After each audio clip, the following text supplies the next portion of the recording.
Welcome to the Month End CPG Community Chat. The Month End will provide emerging CPG brands real-life knowledge into the accounting, finance, and operational worlds. Our guests will be key stakeholders from those same brands as well as other key contributors to the industry. Episode 23 of the Month End. Really excited about having Grant Christopher on the podcast today. Grant is the co-founder and partner at Bridge Finance Group. How you doing today, Grant? Doing well, Brad. Thanks for having me on today. Yes, I'm super excited. We're going to kind of get into the topic of equipment financing for CPG brands, which I think is a topic that maybe a lot of people haven't even thought about or kind of dived into. So I'm really excited about it. So before we get into more details and specifics on that topic, let's get a little bit of a background on you, Grant. So Grant, what's your background in the CPG space? Why Bridge Finance? Just kind of give us a little understanding of where you come from. Yeah, appreciate it, Brad. So kind of fell into the equipment financing business. So I've been an equity investor in the space for close to 12, 13 years. Kind of a family industry. My brother is a serial entrepreneur in the space, Clayton Christopher.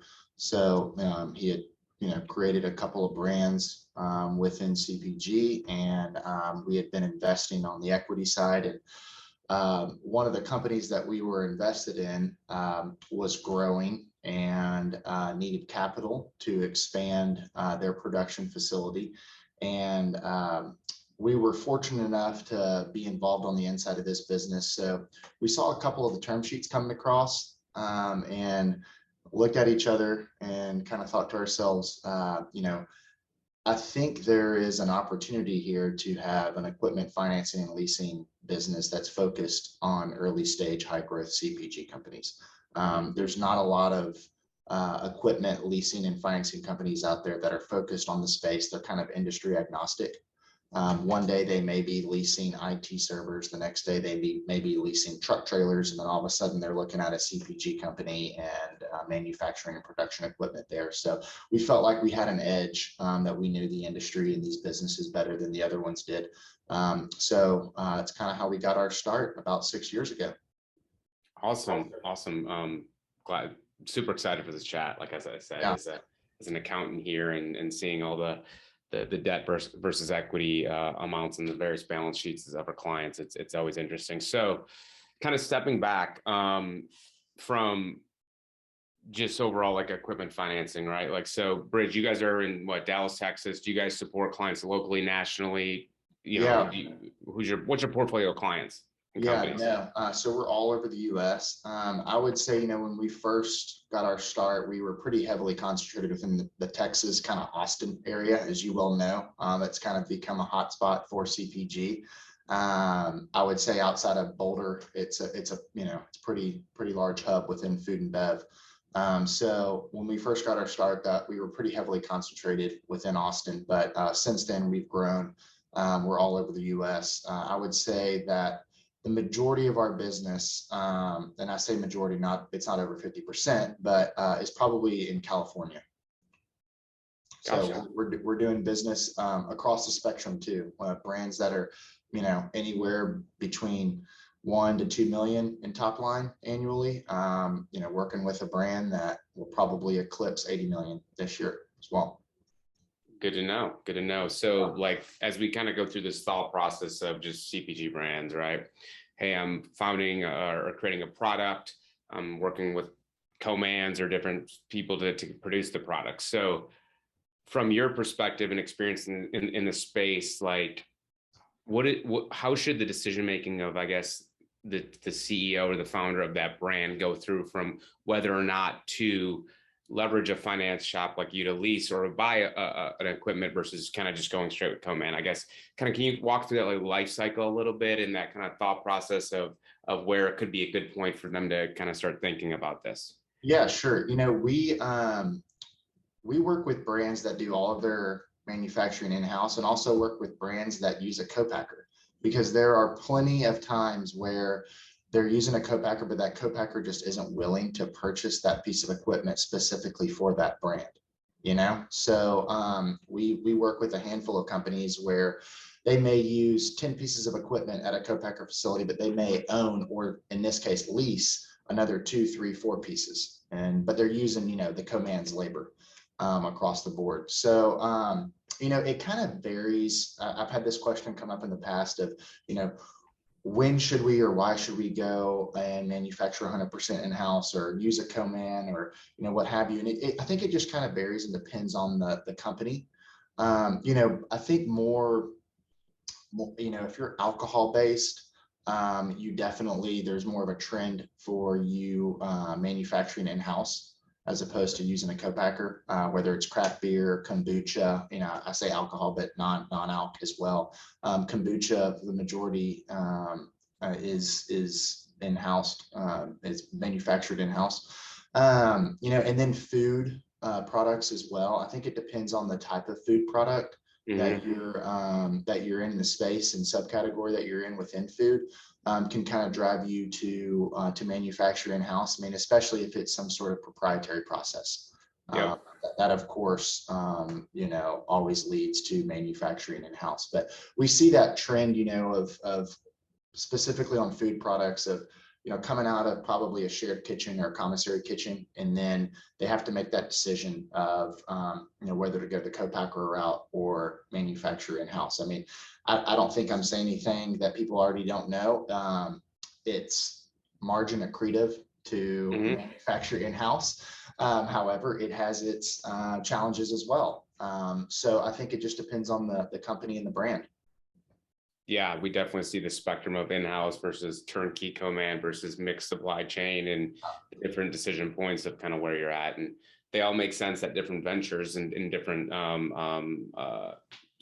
products, as well as different, ages of the business. So, and I think, sorry, Brad, one point I think you got to have the expertise to be able to manufacture in-house. It just kind of depends on the strength of the management team and the CEO and entrepreneur. Yep, I agree.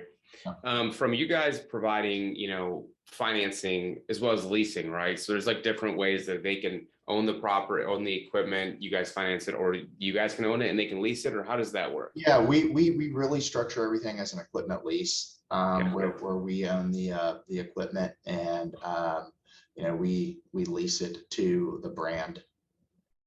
Gotcha. Over a 2 to 3 to 4 year period or whatever makes sense from on average, we're anywhere between 2 to 4 years. So gotcha. And then when it's paid off, do they then own it? Is it a capital lease? No. So it depends. For the most part, there is a buyout at the end.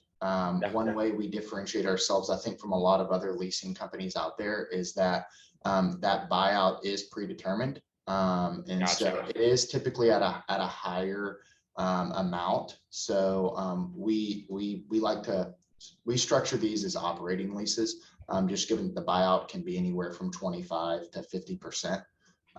And at the end of the term, they have the option to exercise that buyout, or they can extend the lease. And then at which point at the end of the extension, there's another buyout option, or they can convert to a month-to-month or return the equipment. Gotcha. All that makes sense. So if somebody is going to come to you and start the conversation, what is the request list? What do you guys need to underwrite, review? What do we all need to prepare before we even come to have a conversation with you? Yeah, no, good question. It's nothing out of the ordinary, especially if you've run a process to either raise equity or look at, your traditional ABL type facility. We're going to look for, historical financials, P&L, balance sheet, cash flow statement.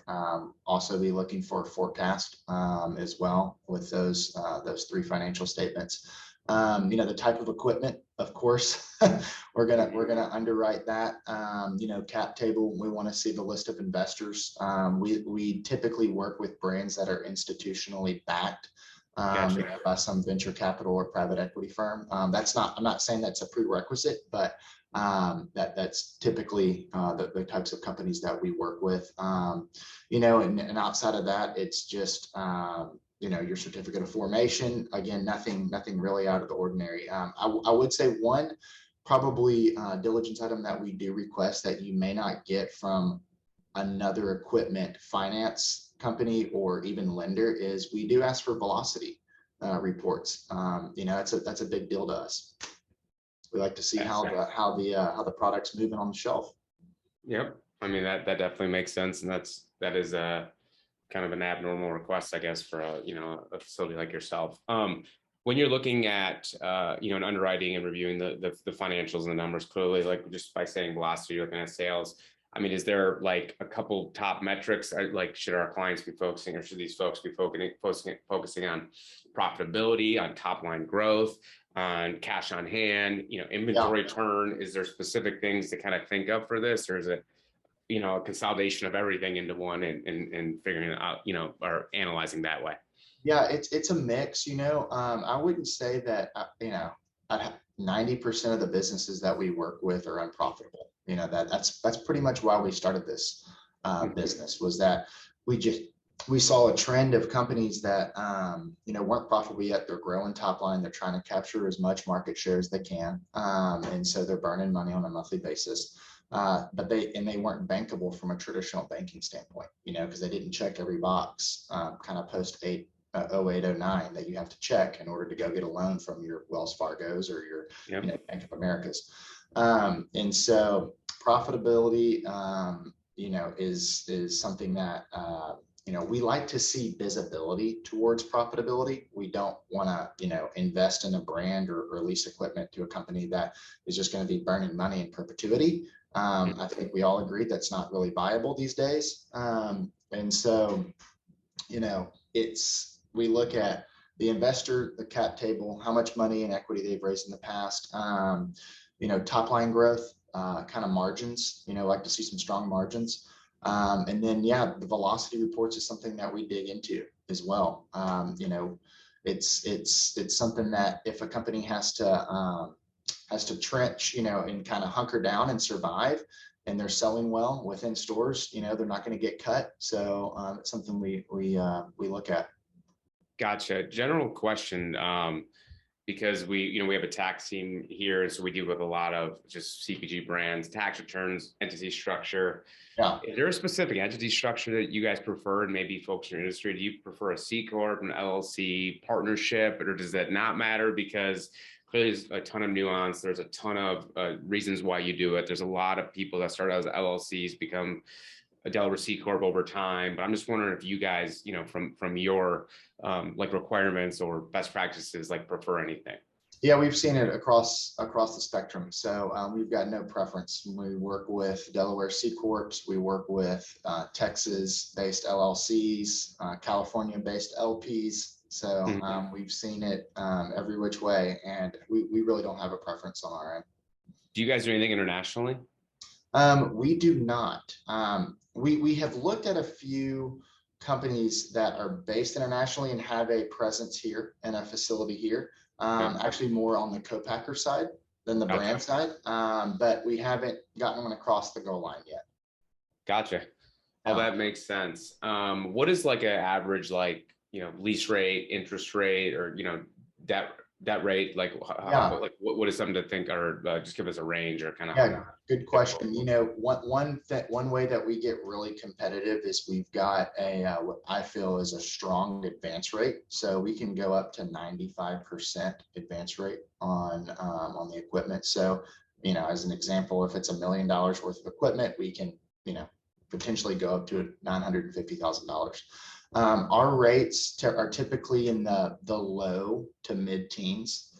So again, while we're not going to be as cheap as your traditional lenders from a bank, we have zero covenants. We're non-recourse, which means we don't ask for personal guarantees.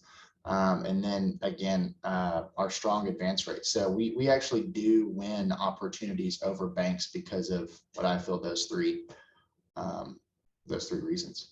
Absolutely. I mean, with your industry experience as well as that high advance rate, that means there's minimal cash up the door up front, which really helps a small business to succeed. And then clearly you're leveraging, or your collaterals, that piece of equipment, really, at the end of the day. Yep, exactly. Awesome. The other kind of question, a couple things in terms of is there a world where as client brand moves forward and they're working with you in 12 months, do you require like renewals? Is there things that can be conscious of outside of just paying your bills month over month? I'm sure your lease bills, but is there, anything to kind of keep clear of as during this 2 or 3 year lease period that you have, or any requirements you have for brands? Yeah, no, we try to stay as hands off as possible. As long as you're making your payments, we don't want to get involved in your business. So as long as you're making the payments, we're happy. One of the things I would say is that we do work with companies during their entire life cycle. We just actually signed our 7th schedule with a brand out in California. That we started working with about 4 years ago. So they just continued to expand, and we just expanded with them. So it's been a great partnership. Awesome. Yeah, I was gonna ask that, is your life cycle like clearly, increasing or buying more equipment, leasing more equipment to brands? Do you guys do, you mentioned at the start that you guys had an equity investment and then decided or found out like this is a great opportunity. Do you guys also, will you do equity investments in these brands when you're already kind of a debt holder here or a financer for them? We typically don't. We don't ask for warrants on our offers. There's a couple of companies that we're invested on the equity side too. We kind of like to keep separation there in the event of a conflict. So if we want to chase it on the equity side, we will. But if we want to chase it on the debt side, it just depends on kind of what we feel may be the best return for us. And so we just like to kind of keep it separated so there's not any conflict though, for the most part. Awesome. Do you guys have any plans at any point to get outside of CPG, or are you just going to kind of hunker down in that space? I still think there's a lot of opportunity within CPG. I feel like we're just kind of scratching the surface here. We made a hire for vice president of business development recently, and he's out there just pounding the pavement, making phone calls, going to conferences. So I feel like there's still a lot of opportunity within CPG, but we like to keep our options open. We're entrepreneurial at Spirit. And so, not going to turn away an opportunity within a different category if it makes sense for us to go into it. Yeah, love it, love it. Just a question I'm thinking here. I'd love to hear it. I'm not trying to put you on the spot, but is there a kind of 2 questions? Number one is there like a scenario or a situation that through Bridge, your brand here and in your relationship, where you feel like you saved somebody, or they came out of a really bad situation because of how the finance structure works versus in the past? And I'm going to ask on the other side, is there also a nightmare scenario or a bad scenario that exists? And again, like this, this is anonymous, but I'm just wondering if there's kind of some general kind of thoughts or lessons learned from that. Yeah, we pride ourselves on our reputation. I think we're very borrower friendly. And so we work with brands all the time. We understand the challenges that they face as an early stage kind of high growth company.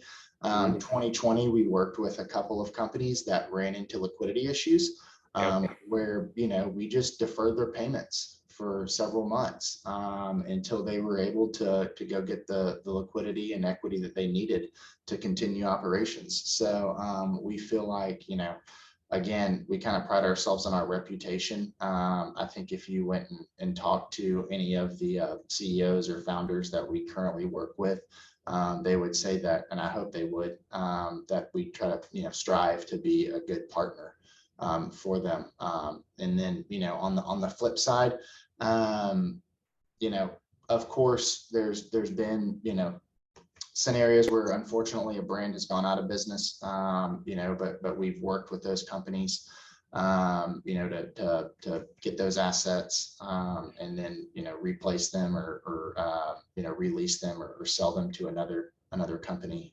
But again, I like to think of ourselves as good partners, always keeping the communication, line of communication open, and, trying to solve problems together. Awesome. Since COVID, you bring it up, the last 2 years has been crazy just in the entire world, and then, filtering down in the CPG space. Is there been any kind of trends from what you guys see in the space and from a, from a co-man or supply chain standpoint? Clearly supply chains have been impacted globally across all industries, but I'm wondering if there's any trends or things that you guys have seen from your perspective, from the last like 2.5 years in terms of where we're at. Yeah, I mean, I would say generally most companies, if they did survive through COVID, came out stronger. I think most people would agree within the industry that, there's probably a lot of fat to be trimmed, and they did that. And so if they were able to survive through COVID, they came out stronger, better margins, able to produce more with less headcount. And so there obviously there are challenges right now within the supply chain, raw materials, shipping, etc. But I feel like the companies that we've talked to, I mean, even as recently as the last 4 to 5 to 6 weeks, I feel like we've kind of hit our peak a little bit on that, and things are starting to get a little bit better for the most part. Not saying that's 100% across the board, but most companies are that we've talked to have said, yeah, I think we've kind of hit our peak on supply chain issues and raw material cost increases, etc. Yeah. Yeah, that's kind of the general feel it feels to be Yeah. like. Are you guys, I mean, you talk to a lot more brands than we do. So are you feeling the same way? Yeah, I feel like there was a really tight period for a minute and really long delays, high costs, a little unknown circumstance. It feels like we're getting back to more of a normalcy. Again, I agree. This is not across the board, but it just feels like there's more known aspects related to cost, related to supply chain situations. So I would agree with you on that. Yeah. From a lead time perspective, just with you guys, like what is the turnaround time of getting, coming in the door, getting approved, / also how long does it take to get the equipment? What does that look like? Yeah, good question. For us internally, our process typically takes about 3 to 4 weeks. Once we get that the diligence items that we need, we'll underwrite it here internally, go to our investment committee, and then turn around and term sheet to the company. Once we'd agreed upon terms, it's a pretty seamless process after that. We do about 98% of our underwriting before we offer a term sheet. So, Gotcha. I think there's some companies out there that may just offer a term sheet and they kind of start the underwriting process. We try to avoid that, where we'll do, all of our underwriting pre-term sheet. And once we have a signed term sheet, it's pretty standard documentation for our lease agreements, and we can close. I mean, we've closed within 48, 72 hours after a signed term sheet before. So Awesome. And then how long does it take to get the equipment? yeah, it just kind of depends. That's one of the things that has unfortunately come out of COVID is that the lead times on equipment have definitely gotten longer. What may it depends on the equipment too. If it's coming from overseas, whether it's a canning line or some tanks or a packaging line, overseas definitely is going to take longer.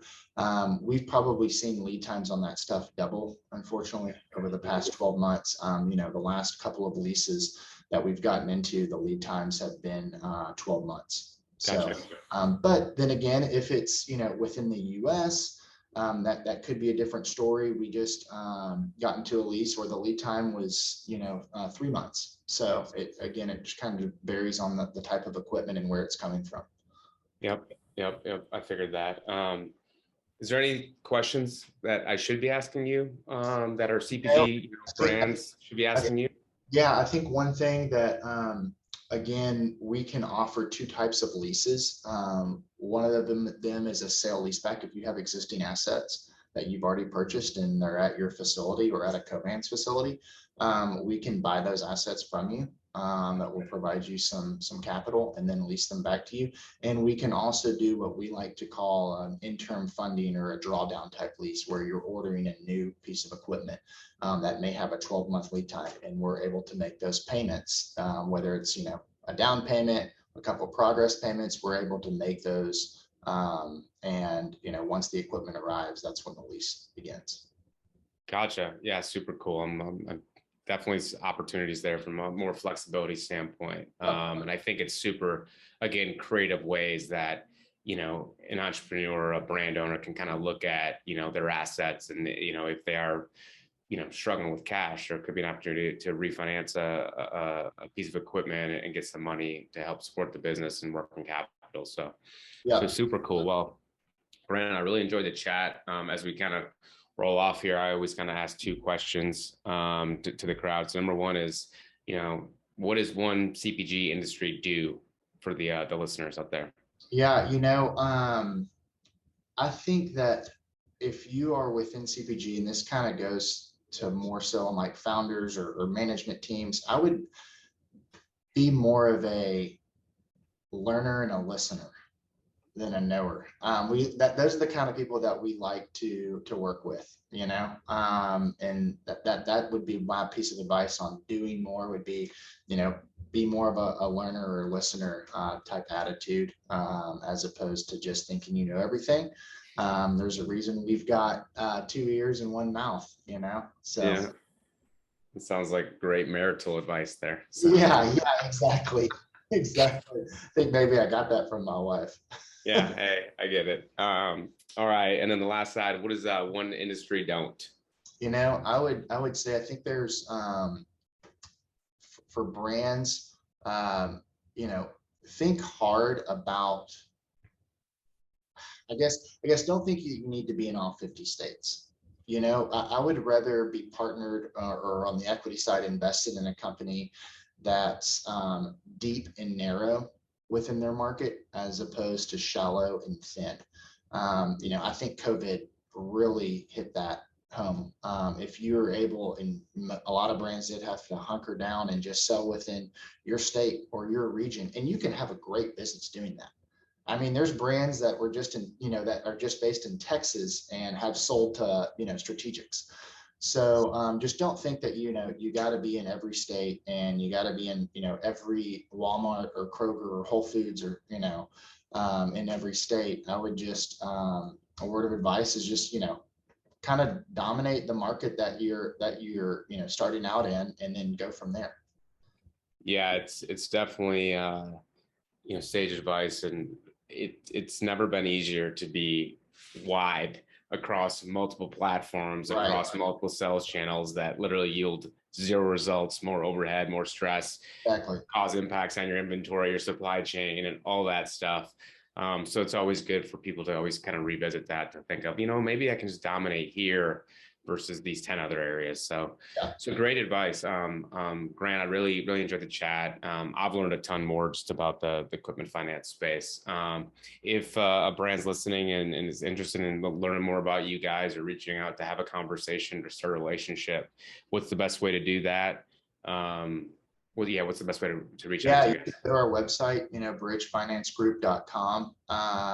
There's a contact form there. I think it goes to my email and our Vice President of Business Development, Hudson Penn, as well. And so, be happy to talk with you guys. I mean, even if you, don't have equipment financing needs, would still be open to chatting with you, with a company or a brand on how, we may be able to help within our own network. Because we've got a handful of, I think kind of value add partners that we have relationships with. Yeah, and definitely I could see that's a great strategic kind of intangible in working with you guys, is just the industry experience and the knowledge and the relationships and the network of connections you can leverage people. And it's always good. One thing I'll always say is, kind of the old adage, the banker, you're never going to, when it's raining outside, the banker isn't going to give you an umbrella, but when it's not raining is when you should be asking for an umbrella. So just out there to the folks, creating that relationship up front, not maybe getting or asking right away, but getting your ducks in a row, getting your due diligence items in a row, talking to someone like a Grant or other, entities and businesses out there like, Bridge and stuff, just because it's good to know, especially when you're getting close to that need of financing or debt or equity, to ask, because they have the information, they know you build a trustworthy relationship. So, and I'm sure you can attest to that situation as well. Yeah, couldn't agree more. Well, Grant, I really appreciate that. Really appreciated the conversation, the information, and the insights. And again, for everybody out there, this is the Month End Podcast, episode number 23 with Grant Christopher from Bridge Finance Group. Hope you enjoyed it. Yeah, thanks, Brad. Really enjoyed being on. Thanks, Carmen.